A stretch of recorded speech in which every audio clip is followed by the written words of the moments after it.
Yo,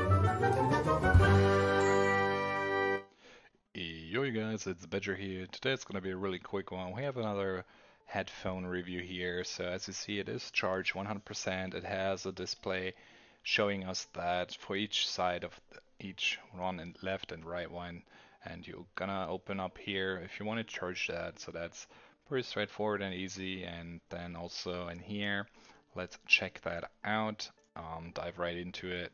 Um, there's our little pieces,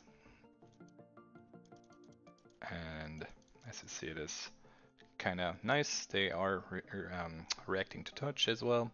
Um, Pretty common, just in-ear headphones, doing a good job, especially for the pricing.